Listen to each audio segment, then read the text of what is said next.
ہماری اس فانی دنیا میں ہر انسان کے لیے موت کا ایک دن تو ضرور معین ہے، لیکن بعد از مرگ کس انسان کی قبر کہاں بنتی ہے، کدھر مقبرہ تعمیر ہوتا ہے اور کون سی سرزمین پر اس کا مزار تیار کیا جائے گا، یہ ایک ایسا غیر معین معاملہ اور پراسرار راز ہے جسے انسان اپنی زندگی میں دریافت کرنا بھی چاہے تو اکثر ناکام و نامراد ہی رہتا ہے۔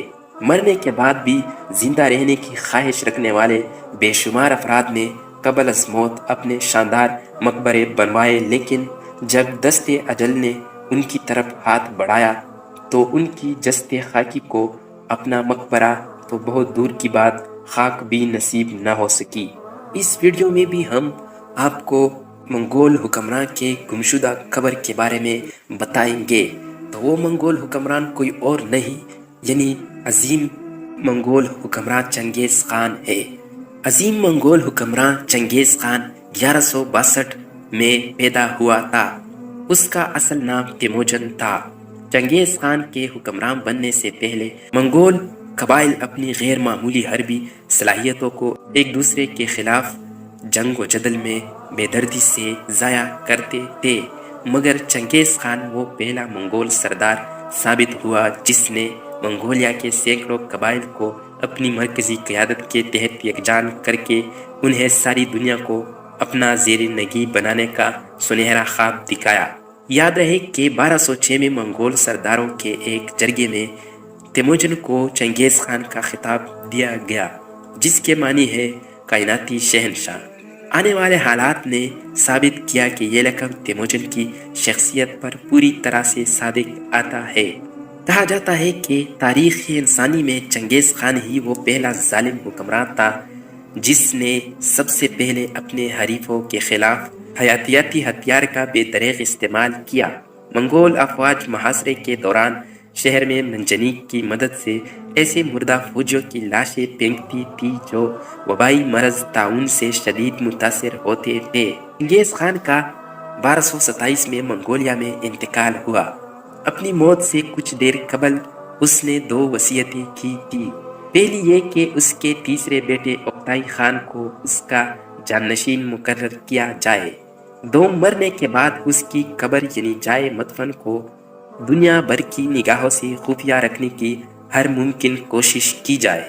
دوسری وصیت اس لحاظ سے بھی بڑی عجیب و غریب تھی کہ دنیا کا ہر حکمراں اور فاتح مرنے کے بعد اپنی آرامگاہ کو یادگار بنوا کر دنیا میں باقی رہنا چاہتا ہے، اور بعض اوقات اپنی اس مقصد کے حصول کے لیے مرنے سے قبل ہی اپنے عظیم الشان مقبرے تعمیر کرواتا ہے، جیسا کہ فراعین مصر نے اہرام تعمیر کروائے۔ مگر چونکہ چنگیز خان اپنی موت کے بعد اپنی قبر کا کوئی نشان باقی نہیں چھوڑنا چاہتا تھا، چنانچہ وصیت پر عنوان عمل کیا گیا اور چنگیز خان کی تدفین کرنے کے بعد اس کی قبر کے اوپر کم و بیش 1000 گھوڑے دوڑائے گئے تاکہ زمین کی اوپری سطح اس قدر ہموار ہو جائے کہ کوئی شخص چنگیز خان کی قبر کا سراغ نہ لگا سکے۔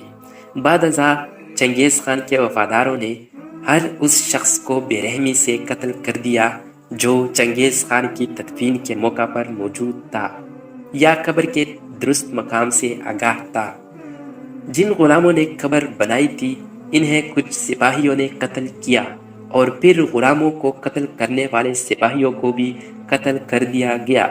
یہ بھی کہا جاتا ہے کہ ایک دریا کا رخ اس کی قبر کی طرف موڑ کر قبر کو ہمیشہ کے لیے گمنام بنا دیا گیا۔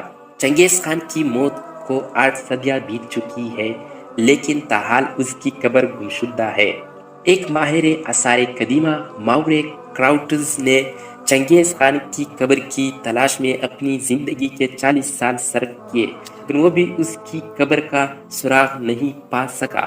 مشہور و معروف تحقیقاتی ادارے نیشنل جغرافک نے سیٹلائٹ ٹیکنالوجی کے ذریعے چنگیز خان کی قبر تلاش کرنے کی مہم کا آغاز کیا تھا، جس کا نام ویلی آف خان پروجیکٹ رکھا تھا۔ دلچسپ بات یہ ہے کہ چنگیز خان کی قبر تلاش کرنے میں ہمیشہ غیر ملکی افراد کی ہی دلچسپی رہی ہے، جبکہ منگولیا کے مقامی لوگ چنگیز خان کی قبر کا پتہ لگانے میں بالکل دلچسپی نہیں رکھتے، بلکہ بعض اوقات اس طرح کی مہم جوئی کی مخالفت بھی کرتے نظر آتے ہیں۔